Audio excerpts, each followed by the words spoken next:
My name is Bayan Bartning. I'm the president of the Foundation Against Intolerance and Racism. I wanted to let Letitia and Paul introduce themselves, and then we'll jump into a presentation. Hey, my name is Letitia Kim, and I am an attorney living in San Francisco. I joined FAIR recently, and prior to that, my practice was at the U.S. Attorney's Office in San Francisco. Before that, I was at Sun and Shine in San Francisco. And, part of my role is going to be, assembling and managing the attorneys who will be litigating the cases that FAIR supports. I believe my official title is Managing Director of the Legal Network. So that's my role. Hi, my name is Paul Rossi. I'm a teacher at a private school in Manhattan, and I've been working with FAIR as a volunteer for the past month or so, helping get the website running and helping organize these meetings and working on the field guide and sharing what I've experienced as a teacher in a progressive school in New York.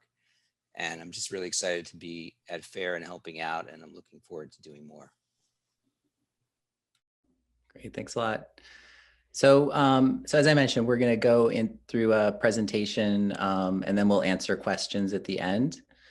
We'll leave a decent amount of time for that. I'm just going to, before I jump into the presentation, I'm going to give a little bit of background about myself and why we started FAIR. I have two kids who were in a private school in New York City. I saw what was happening with their curriculum, some things that the administration was doing that just made me uncomfortable as a parent. I'm half Mexican and Yaqui, which is a Native American tribe, and half Jewish. And I grew up really believing, and I still deeply believe in the dream of Martin Luther King of judging people by the content of their character and not the color of their skin.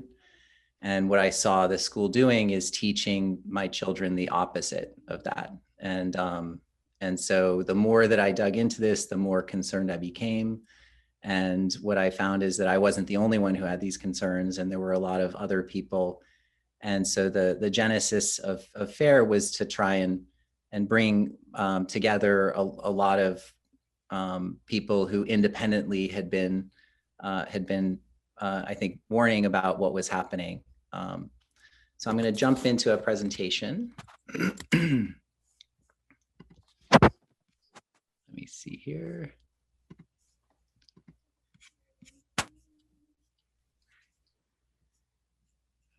Okay. There we go. So our motto is be pro-human, and we'll talk about what that means in a little bit. But the organization is called the Foundation Against Intolerance and Racism. I'm going to play a short video. This is a 1 minute 40-second video, which is, I think, a good introduction to FAIR and what we stand for. I'm Daryl Davis. I'm Steven Pinker. I'm John McWhorter. I'm Barry Weiss. I am Glenn Lowry. I'm Melissa Chen. I am Ayan Hirsi Ali. I'm Zed Jelani. I'm Coleman Hughes. My name is Eli Steele, and I support FAIR. I support FAIR. I support FAIR. I support FAIR. I support FAIR. I support FAIR. I support FAIR. I support FAIR. I support FAIR. I support FAIR. Today, almost 70 years after Brown versus Board of Education ushered in the civil rights movement, there is an urgent need to reaffirm and advance its core principles. To insist on our common humanity. To advocate for fairness and understanding. To demand that we are each entitled to equality under the law. To bring about a world in which we are all judged by the content of our character and not by the color of our skin. That's where FAIR comes in. FAIR is the Foundation Against Intolerance and Racism. FAIR gets that our civil rights and liberties need to be protected. It's not enough just to be anti-racist. We also need to be pro-human, moving forward together as one race, the human race. Join FAIR in support of compassionate, pro-human anti-racism, rooted in our dignity and our common humanity. Join us.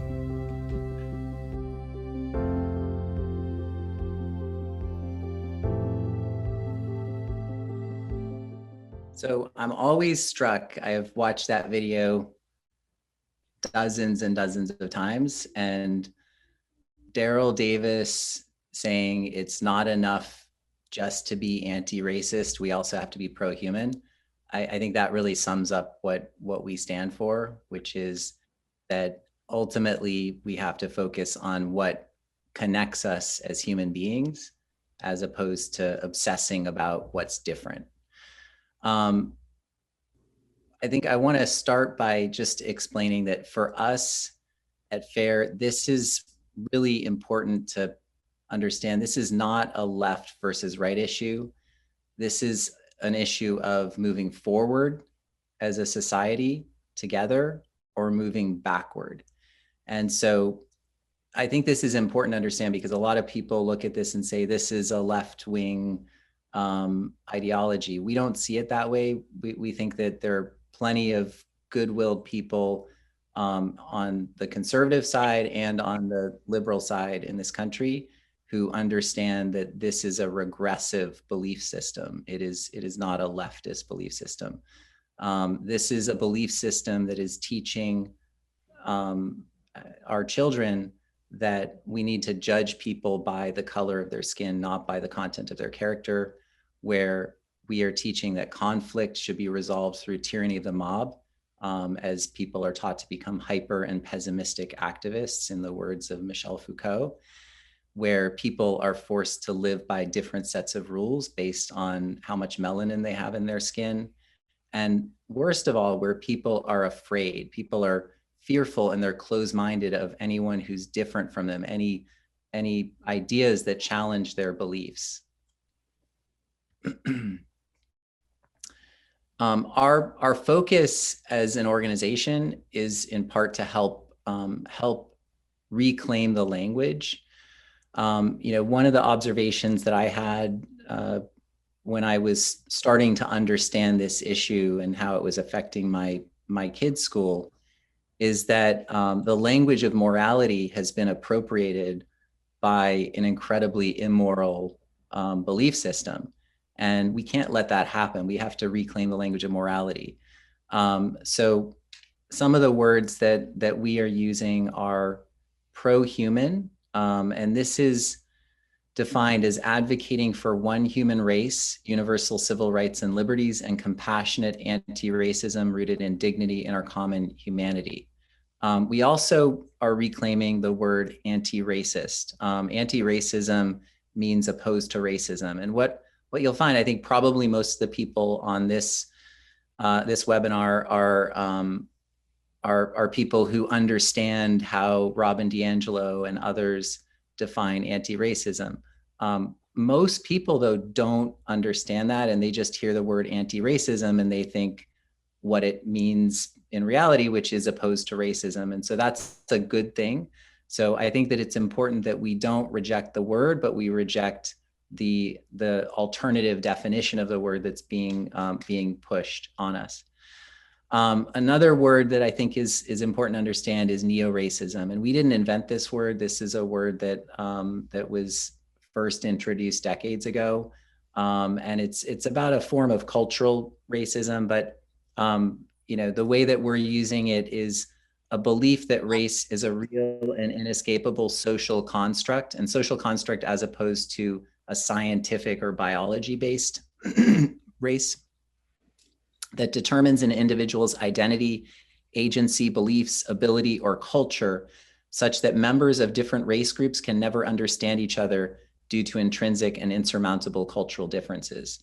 And that was, again, the concern that I had as a parent, and I think many of the people on this session would share, is that what is being taught to our children is in effect, a form of neo-racism. I'm going to play another short video. When me and Brad first met, I didn't think we'd get along, but turns out we kind of agree on everything. Your racial identity is the most important thing. Everything should be looked at through the lens of race. Jinx, you owe me a Coke.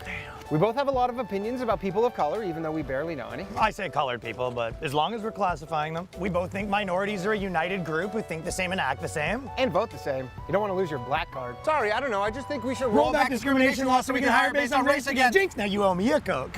Hey, tell them what you told me yesterday. White actors should only do voices for white cartoon characters. I've been saying that for years. Stick to your own. Us white people, we have so much privilege. I agree. It is a privilege to be white. Ask him about interracial dating. All I said is that black men who date white women have internalized racism, and white men that date ethnic women are fetishizing them. Guys against interracial dating now. Like, am I being pranked? Did Boomer put you up to this? Ugh, you know that taco place is white owned? White people should be making white foods like Kraft macaroni and cheese, no seasoning, not even salt. It's like he's a mind reader. I mean, I've been pushing for segregation forever, and my man does what? I created an improv comedy show exclusively for ethnic people. Guy segregates comedy on my birthday. White people need to stop wearing dreadlocks, and they need to stop appropriating black people's music. Shaved heads and country music, the way God intended. You know all white people are racist. I'm listening. Even if you have a black wife or a black friend group, you're still really racist. You know, we just kicked a guy out of the organization for having a black girlfriend, but if you can promise me he's still really racist, we'll consider letting him back in. Black people should only shop at black businesses. I guess the only thing we really disagree about is I think white people are the root of all evil. But what did I tell you, though? If we can narrow that down to a certain group of tiny-hatted white people, I think we can come to an understanding. Technically, I don't consider Jewish people white. Neither do I.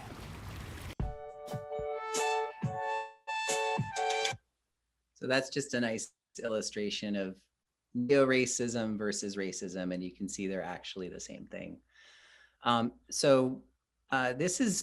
This slide has a lot packed into it, and in the words of Oliver Wendell Holmes, who said, I don't give a fig about the simplicity on this side of complexity, but I give my life for the simplicity on the other side of complexity.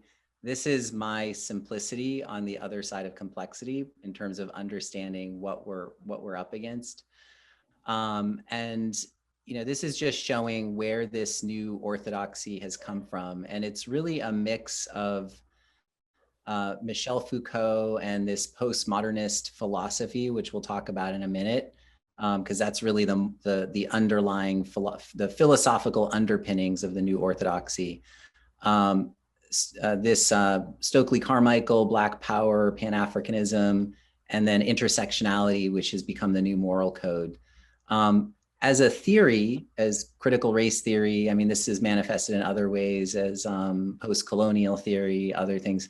It's really not dangerous, right? I mean, I think there are plenty of theories out there. It's actually probably even a useful framework for evaluating things and understanding things.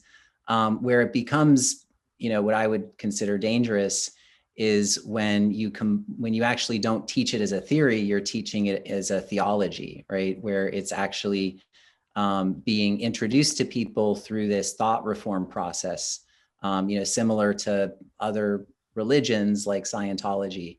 And that's justified based on this pseudoscience of unconscious bias. And, you know, this has been happening for decades in our colleges and universities. And so it's not a surprise that this orthodoxy has crept out, or, you know, really swept out from the higher education and is now, you know, throughout our society. In particular, it's being taught as a theology in our teaching colleges. So our K through 12 teachers, school administrators are coming out, you know, really seeing the world through this lens of you know, critical race theory and post-colonial theory and things like that. So what is the new orthodoxy? The underlying philosophy is pretty simple, and, you know, I think it's important to understand. First of all, power is truth. There is no such thing as an objective truth, right? That's one of the basic premises of this belief system.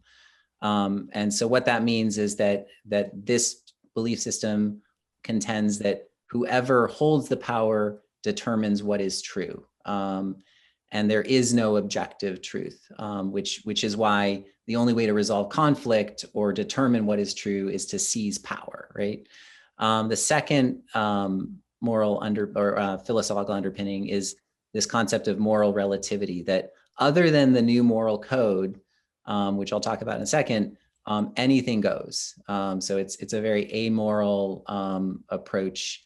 It does away with the idea that the ends don't justify the means. No, the ends do justify the means in this belief system. The third component of this philosophy is that that life consists of a perpetual zero-sum power struggle between different socially constructed groups, right?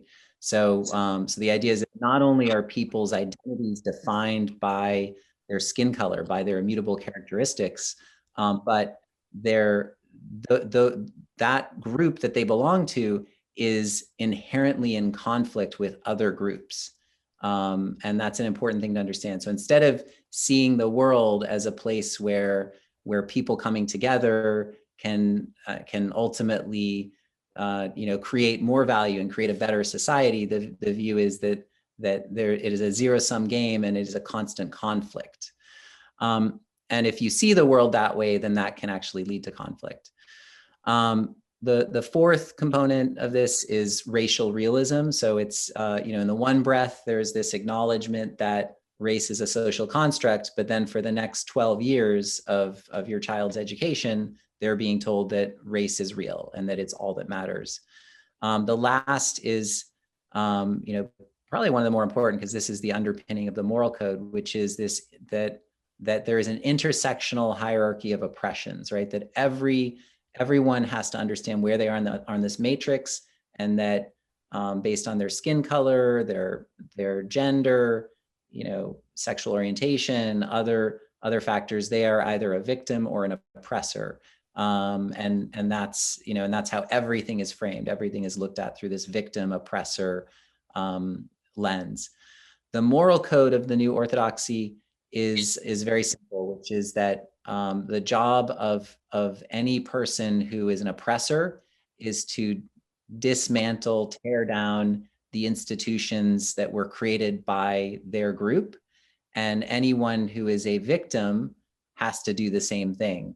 The victims have an additional requirement, which is not to be a race traitor, because if a victim, defined as, anyone who's Black or Indigenous or a person of color, then those people, then anyone who, like myself, who is opposing this is a race traitor. So, I think it's important to understand, and this goes back to that idea, if this is the lens that you're giving somebody, if you're viewing the world through this philosophical lens, how does that affect your reality? Because, we all know, and, this is something that has been shown in experiment after experiment, your perception shapes your reality. I mean, it's also just kind of common sense, right? So if you look at the world through this cynical lens where you're looking for things, you're looking at the world as a zero-sum power struggle between groups, and you've adopted this worldview, then it's not a surprise that you could experience the same things could happen to you in your life, and you will come out of that with grievance and pessimism and despair. And somebody who had, I would say, a healthier worldview would come out of that same experience with gratitude and optimism and hope. There's a quote here from Michel Foucault, which I think really sums up the worldview shaped by the New Orthodoxy, which is, my point is not that everything is bad, but that everything is dangerous, right? Because it's this zero-sum perpetual power struggle. It's not the same as bad. If everything is dangerous, we always have something to do. So my position leads not to apathy, but to a hyper and pessimistic activism, which I think does a great job describing what we're seeing today. So I want to talk for a minute about the psychology of thriving. And this is important because there's a lot of science to back this up. And so, a lot of people have asked, well, what is this doing to our children? Teaching them, pessimism and grievance, right? When we center pessimism, and actually I would call it learned helplessness, where, we're telling second graders that, the world is falling apart and, and that, they need to, just making them really angry and despondent, what does that do to a child? And, what I would say is there's a lot of research behind this on the psychology of thriving and positive character strengths, namely gratitude and optimism. And frankly, this is what, when I sent my kids to the school that we enrolled them at, we chose that school in large part because of its promise to be teaching our children these positive character strengths, right? Gratitude and optimism, chief among them, grit, lots of other values. These character strengths, really are important for children.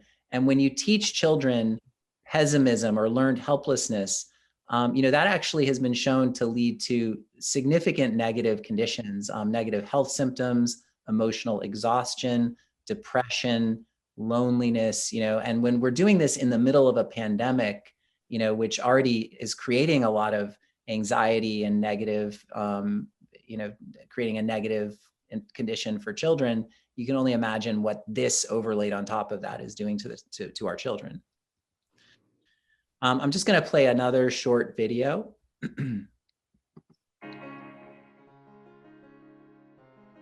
Imagine you take two dogs and put them in two different areas. You shock the first dog and you give him an option to escape.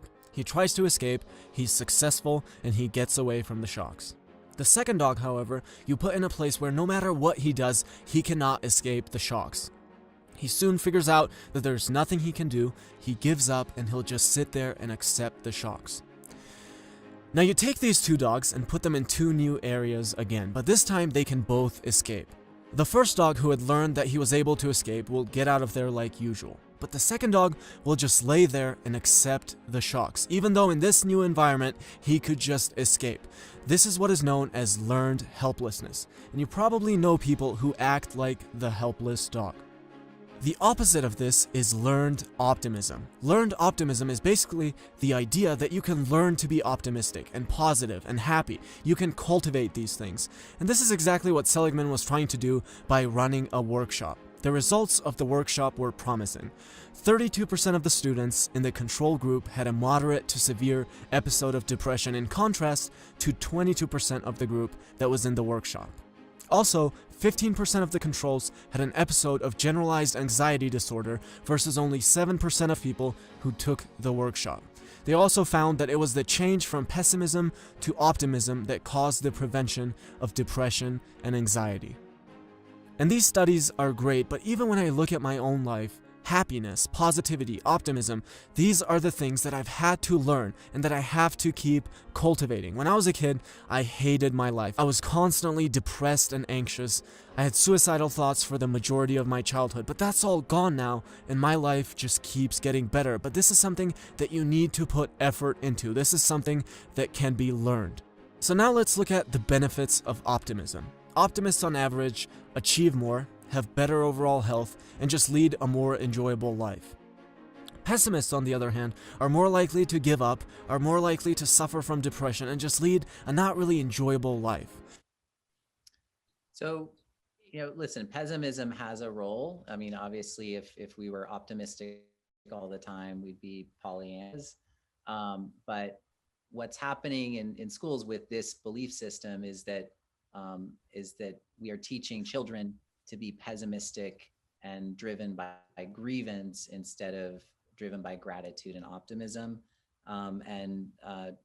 Marty Seligman, who's a bit of a hero within the social emotional learning camp of education, I think has done an extensive research around this, and he and others. So there's a lot of empirical data that just shows how important this is for children. I mean, just intuitively think about your own kids and your own life. I mean, it's, if you were forced to go into an institution that's teaching you, to see the world through this cynical, pessimistic lens, what would that do to your health, your mental health, your physical health? So, what's happening with the New Orthodoxy, we've been for decades now reprogramming people to be Michel Foucault's hyper and pessimistic activists, right? We've been teaching people in our colleges and universities, in our higher education, to see the world through this cynical lens.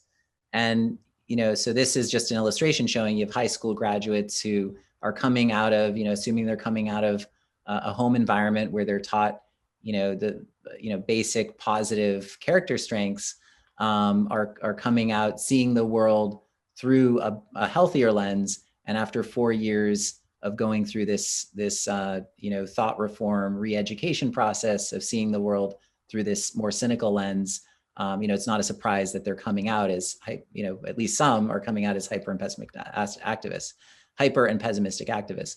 I think my concern as a parent and my concern as a human being is that we are now taking that same thought reform process that started in colleges decades ago, and we're bringing it to K through 12. So kids as young as 4 are now being taught to be race conscious, right? Actually, I think it's starting at 3. If parents are believers in this new ideology, or not so new ideology. So what's going to happen is you're going to have many more people caught up in this new religion, is what John McWhorter has described it as. And that's what concerns me is, we already have a lot of people converting to this religion in colleges and universities. If we're now teaching it to young people, then they almost don't have a chance. So, what does this mean for our society? Why do we care? Maybe we can just teach our own kids to be, to resist this. Well, the problem is this worldview is not an anti-racist worldview, right? It's pretending to be anti-racist, but this really has nothing to do with anti-racism or multiculturalism or diversity or equity or inclusion or belonging.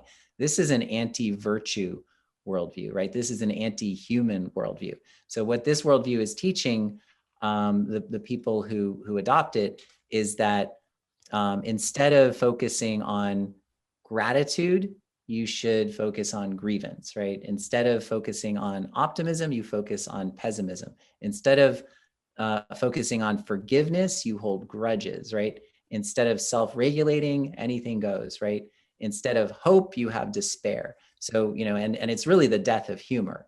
So across the board, if you look at what are universally recognized as positive character strengths required for a healthy functioning society, this system is undermining those. These are a few representative character strengths, but this is from an organization called VIA Institute on Character, which is what my children's former school, had claimed they were going to be teaching my children, was based on these character strengths. And, and these are based on a survey of societies around the globe. This is not just based on Western or American virtues and character strengths. This is an assessment of societies on every continent, and just an identification of universal character strengths required for a healthy functioning society. So let's talk a little bit about FAIR. So what are we going to do about all this? So our focus is a multi-pronged effort to shift our culture forward. And along the way, we want to stand up for people who are affected by this new orthodoxy. And we're going to do that in 3 ways. So one is to educate people. So we want to educate people about the new orthodoxy, the origins of the new orthodoxy. We want to do it in hopefully some entertaining ways, as well as, some ways that maybe are not quite as entertaining, but, think Schoolhouse Rock, for those who are familiar with it, where you're able to, if you remember, I'm Just a Bill Sitting on Capitol Hill, there are ways where we can hopefully explain more complicated ideas in 1 or 2 minute videos, but lots of other ways of educating people about the new orthodoxy, but also about FAIR's pro-human movement. We also have started work on developing an alternative pro-human, anti-racist curriculum. Racism is real. There are, racism, bias, these are not non-existent issues. And so, we understand that there's going to be a demand for them. And we want to make sure that if a school is bringing in an anti-racist curriculum, or if a parent group wants to advocate for an alternative anti-racist curriculum, that there is something available that is based on a pro-human approach of actually, focusing on what unites us and not what divides us, and is built on Martin Luther King's vision of a world where we judge people by the content of character and not by the color of skin. We also want to raise within education, we also want to raise awareness of organizations, curriculum, pedagogy that is pushing the intolerant orthodoxy. So that way parents and others understand what is good, what is not good, in as simple a way as possible. The second thing that we're focused on is empowering people. And this is empowering people so that they can be advocates for positive change and a common culture of fairness, understanding, and humanity. The first part of that is setting up a network, a national network of FAIR chapters and networking groups. And then within that, we also want to train people on messaging and to really understand FAIR's principles of peaceful change. We've modeled this on Martin Luther King's principles of nonviolence. We see Martin Luther King's civil rights movement as the model for what we are doing. I think that everyone who's part of this organization, I think really most Americans, most people around the world, I think would see that having that positive pro-human approach is just a lot healthier for all of us. And the third thing that we're focused on is advocating, and that's both standing up for people who are being bullied, whose civil rights, civil liberties are being violated, whatever their skin color, whatever their immutable characteristics. We want to stand up for people, and to have our legal network so that we can actually take cases to court, fund litigation, as required. So, how are we going to do all of this? What's the approach we're taking? We're using a positive, pro-human messaging approach, just to, rather than, being against something, the only thing we're against is intolerance and racism, but we want to be for something. And we think that it's important to be pro-human, because that's really what this is all about. We want to be constructive. This orthodoxy is all about deconstructing, which I think when I first heard that term, I didn't quite understand what it meant, but that's from the whole postmodernist, approach, which is deconstructing means tearing it apart. It means that you're looking at something through a very cynical lens. They call it critical, but it's actually cynical. And it's really, just finding everything that you can to try and dismantle that. So, our approach is to be much, to really be constructive and not deconstruct, and to move forward. We want to move forward, not backward. And we want to reclaim the language and the moral high ground, and we want to help people be effective advocates for themselves and for their children. This is our board of advisors. We've got an amazing group of people. They are very active and engaged, and we've actually been adding people to the board of advisors as well. I think our goal here is to really bring as many people together, again, from Democrats, Republicans, whatever political persuasion, who really understand that fundamentally this is not a left-right issue, this is a forward-backward issue. So I just want to welcome everyone to the pro-human movement. We will open it up for questions now.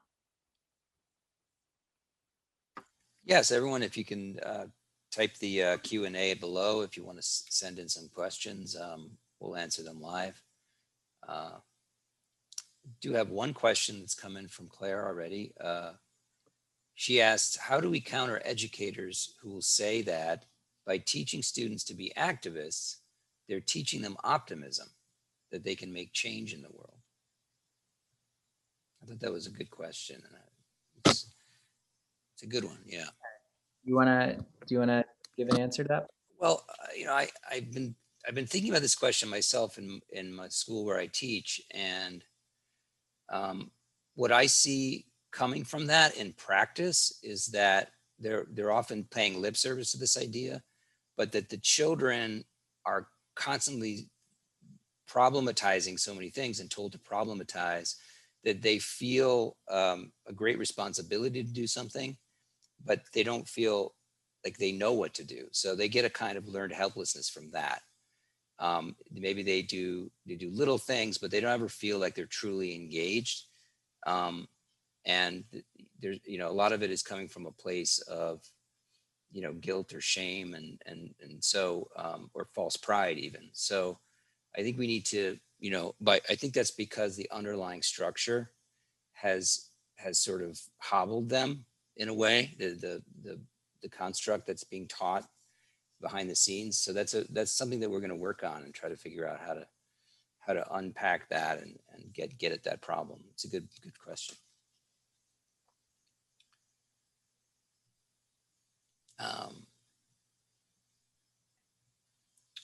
There's a question from Amy. She'd like to know, do you have a sense for timing on the curriculum you want to develop? Our school is being pushed now by a parent group to teach CRT beginning in kindergarten. I'm concerned that once that begins, we won't get it out and get it replaced with a more fair curriculum that promotes optimism. So our target is this summer. It's we want to develop it as quickly as we can. And I'm seeing it as multiple phases. I mean, you could spend years on curriculum. We see a need to get something out very quickly, and then build on it from there. So get out something that's maybe a simpler set of materials, and then we can add multimedia and videos and kind of the stuff that you'd have in a more robust curriculum over the next year. But we definitely want to have something out this summer. What I would suggest for you is to speak up, because once this is in there, and especially once they're teaching it in kindergarten, it's much harder to remove it. In the case, so I removed my kids from the school that they were at, and I enrolled them in a public school in a small town that I'm in right now. And my kids came home from school a couple of weeks ago with an assignment where they had painted their skin color and named their skin color, which I recognized from their previous school. And I know that that's the first step in this CRT based approach, because the first step is to teach race consciousness, right? That's kind of the premise, and they don't, there's not really good justification for it, but they will just say it has to be done. Because once you teach race consciousness, that's when you start dividing kids and you kind of create a problem that wasn't there. And so that's something you really should try to keep out of the school. In my case, I emailed the superintendent and the principal. I sent a very short, probably 4-paragraph email. I brought up FAIR. I brought up, kind of understanding where this heads, because I saw it at another school. And in this case, I got a response right away from the superintendent. I also brought up the fact, and this, not everybody has this, my skin is brown, my kids have a different skin color. And, and I said, I don't want you teaching my children to be obsessing about what's different between their father and them. That's really not appropriate for the school to be doing. Not everyone has that ability to raise that point, but I think it's definitely a valid point as well. It turns out the teacher had just brought something in, didn't quite understand it. It was probably pressure from another parent. And she she stopped, so she basically did 1 week of this training and then she stopped. So, if you don't speak up, it will happen. I think that you really need to speak up, and I would speak up before it's in, not after. Yeah, Brian, can I jump in there and follow up to your point about speaking up? I absolutely agree with that. And as Brian said, speaking up can and does yield positive results. For example, one of my children, when she was in 5th grade, came home with a work assignment, and on the work assignment was it was called the flower of oppression, and different petals had different aspects of oppression, and the kids were basically, or essentially, being taught that depending on where you fell on this flower, you were either oppressed or oppressor. And my children are biracial, so it was a confusing message, not to mention racist for all the reasons that Brian has explained. So my husband and I were pretty horrified by this, among other sheets. So we went to the school. This happens to be a private school. We went to the school and went to the assistant head of school and then all the way up to the actual head of the school. And they, in fact, removed these materials. Now, I will tell you that oftentimes they will remove materials, but then they will replace them with some materials that say very similar things, but only in a different way. So one also has to be very, very vigilant about this.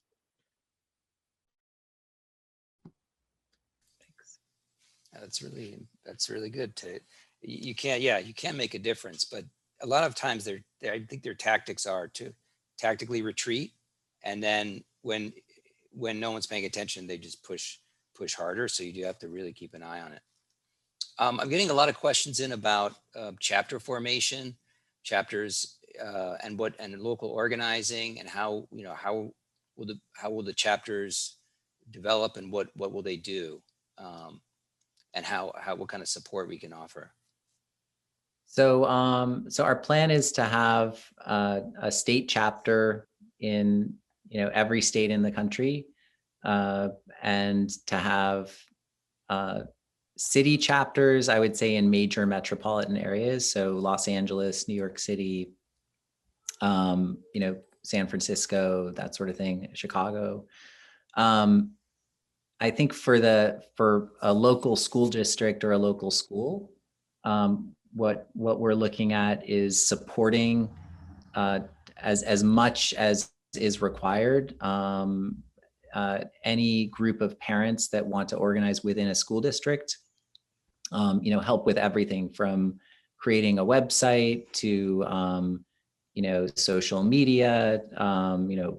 We have a parent toolkit that will help with organizing, how to run for the school board, things like that. And then the fair organization within that state would be helping with training, on how to be an effective advocate for your children, how the messaging, et cetera, and other aspects of just organizing and support. But really we're seeing it as this this partnership between the parents who are within a given school or school district, who may have their own organization which would be affiliated with FAIR, and then FAIR having state chapter that would be providing support. I also want to acknowledge a lot of questions coming in of people wanting to start a chapter in Canada, and I wonder if that's on the table. My wife is Canadian, and I love Canada. So yes, we definitely do want to. Foundation Against Intolerance and Racism is a United States organization. So we legally cannot do that, is my understanding. But we are there will definitely be a FAIR affiliate in Canada. I think it's important, and I know that this is an issue in Canada, in Australia, in the United Kingdom. I mean, it's really in many countries right now.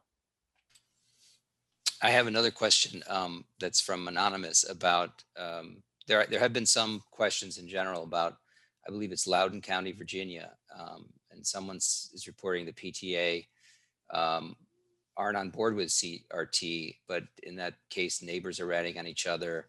And the question is, what are some support groups or resources for people who do speak up and protest the CRT youth workshops? Is anything being done to counter the influence of the teachers' unions? I mean, I think in terms of support groups, I mean, what I would say is I would just encourage everyone to register on the FAIR website. There's a member forum, and I think people can connect that way. I think that I think just connecting with people, if you're in a community. I mean, I was just talking right before this call with 2 school teachers in Chicago who, I think similar to me, that's the wife is Black, the husband is white, so it's a mixed race marriage, and they are just really upset about this. Their children are in school, and it's really confusing for their children. But they're getting it from all sides because they're also teachers, and it was and they were just so grateful to be talking to somebody and feeling very alone, and I think that's a common issue. So I think just joining this community is a big help. I think on the teacher union, those sort of issues, I mean, I think those are more local, within the local school system. So I think, we can definitely provide support. We want to understand these issues and how we can help, but I would just say it's a case by case basis, because I think some teachers unions, I would be hopeful would actually be opposed to this. I don't know that they're all in favor of it. I know some are, but. Some of us are very concerned about reputations in the places we live. How would you suggest building a network where discretion is very important? I would just say, so my wife is from the former Soviet Union. Her family left as refugees when she was 5 years old. And I think that culturally that's almost where we are. I think we have a lot of immigrants from China, from Venezuela, from the former USSR, who I think are very supportive of FAIR and joining FAIR because they see the same sort of issues that you had with the Cultural Revolution in China, that you have had in the USSR. So what I would just say is I think what's important for everyone is to find that courage, to speak up, but speak up and not do it I think if you do it in the right way, then it's not going to, it doesn't expose you. I think that this belief system and the tactics it uses are designed to trigger responses that make somebody appear unreasonable or intolerant, right? So, if you're opposed to anti-racism, then you must be racist, right? So I think that if you're going in with a positive message, and let's say you speak up, let's say there's a meeting and you speak up at that meeting and you use the messaging the right way. You talk about, I'm anti-racist and I'm pro-human and this is what I believe. And you talk about what you believe and it's all positive, you're not. Then I also think that maybe after that meeting, people may come to you, you may find each other. So I think that's the key, is really to find each other. Yeah, agreed, Bayan. And I personally have spoken up to both of my children's schools about these issues on multiple occasions, always maintaining very civil discourse and letting them know that I am coming from a very positive place. And I have not been canceled, at least as of yet. So I do absolutely agree that maintaining a very civil discourse is essential to moving forward. And also agree that there is power in numbers. And it's a touchy subject because you don't want to go around asking people what they think of this or what they think of that. Because a lot of people just, if they don't know you so well, they may feel uncomfortable divulging, or they may themselves be fearful in this atmosphere. So one thing that I personally find that can give me a lot of information on if somebody else has a problem with this curriculum, is honestly just to ask them, what books are you reading? What books have you read in the past couple of years? So you can kind of just get a feel for where they come from. Get to know the parents in your kids' schools better, because if you can band together, it's always better if you have 50, 60 parents raising this issue than simply one.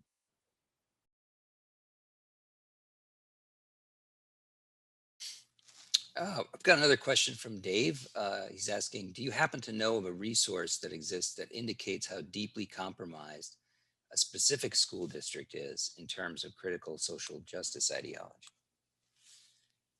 I know that, Dave, we've been talking about setting up a website where people can submit materials for their school board or from their school district, and we could, make those materials public so people get an idea of that. There is a site called whataretheyllearning.com, which is doing that now, but I think we'd like to start, and there are a couple others, and we'd like to start one that would sort of be a clearinghouse for that. But for now, I know that is one place that's up. Brian, we have some plans in that area, right? Yeah, no, I mean, I think it's essential that and that's part of the educating and empowering people. We need to give that information. So, both private schools, public schools, understanding what's happening. There's a whole FOIA request. There's a Freedom of Information Act process to get materials from school districts. So we're looking at ways of doing that efficiently, and ideally covering even areas where maybe there's not an active group of parents who are even aware that something's happening. I think we're all more aware of what's happening in our kids' schools because of Zoom, because of our experience during COVID. But normally your kids go off to school and they come home, and at least with my kids, I ask them how their day was and they say fine, and that's it. So, you don't get that same sort of information. So I think right now we have this period where we're seeing a lot more. We're not going to have that, as kids go back to school. So I think that's where FOIA requests and things like that are going to be essential. Getting into some questions about whether we're partnering with any other organizations in the space that have started up. Some people mentioned No Left Turn, in education, or Counterweight, and what's our relationship vis-a-vis these other organizations? Yeah, I mean, we have Counterweight. Helen Pluckrose, who started Counterweight, she's on the board of advisors for FAIR. Definitely we have a relationship with Counterweight. I think FIRE is another organization that we're very connected with, and that FIRE's focus is on higher education.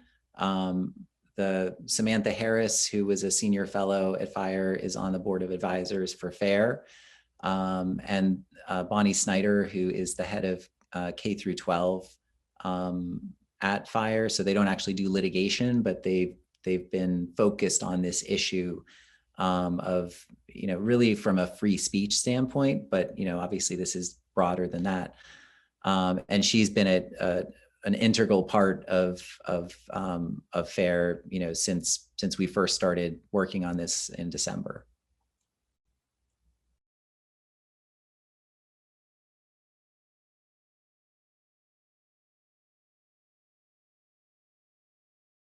Let's find another one. I think we have time for one more question. Okay. I think there are lots of people that are really that have gotten in touch with us about starting chapters, and they're really looking for us to follow up. I think that's something that we're really trying to push for. We've gotten so much of a great response that we're really excited to start working with people, and we've created some bulletin boards, but we need to do more there. What do you think, Brian? How do you think that's going to play out? How do we get? Yeah, so I think just to put numbers to this. So we've had I think it's now over 13,000 people in the last less than 2 weeks, sign up with FAIR. And of those, I think it's about 1,500 want to be more actively involved, either starting or joining a chapter or volunteering. So what we're focused on, I think what we need to do is identify people who want to actually put in the work of starting a chapter. And I think those are the people who, so we're going to be reaching out. We're going to ask people, are you, here's what's required if you are going to be starting a chapter in your state, or in the case of a major metropolitan in your city. And then we're going to have to identify those people first. But our goal is, over the next weeks to actually have those chapters established. But obviously, 15 weeks ago, this was an idea, so we've moved very quickly, but we're going to continue to move very quickly. So, so we definitely will have chapters up in the coming weeks, and we'll be reaching out to people, and asking you if you want to sign up to, to really do the work required, to actually establish the chapter. Again, we're going to try to make it as easy as possible. We're going to, we're doing all the website work so that each chapter has its own website. We'll help with social media. We have a parent toolkit, et cetera, but we just want to make sure that as we roll these out, we do it in a professional way. So, so just a couple of things I want to leave you with. One is I would encourage everybody to just document what's happening in your kid's school, pay attention. And I think that that's going to be important. We would ask that you follow us on social media. So we'll be, we're going to be sharing information. We have a FAIR newsletter that's going out once a week. So hopefully everybody's receiving it. If you haven't been receiving it, just check your spam folder. And just, be on the lookout for follow-ups in the coming days around the chapter formation and other issues. But, we're really grateful for all of the, for everybody who is on this call and everybody else who has been signing up to join. I think this is the first step to really, offering an alternative is for people to come together. And I think that there's a lot of strength in numbers. I think that we can together really shift the culture and shift what's happening in our kids' schools, in the workplace, and, ultimately at its source, which is in higher education as well. So thank you. Thank you everyone for all your questions, and we'll be following up with the Q&As with you as well. So if we didn't get to your question, apologize, but we will follow up. Thank you, everyone. Thanks.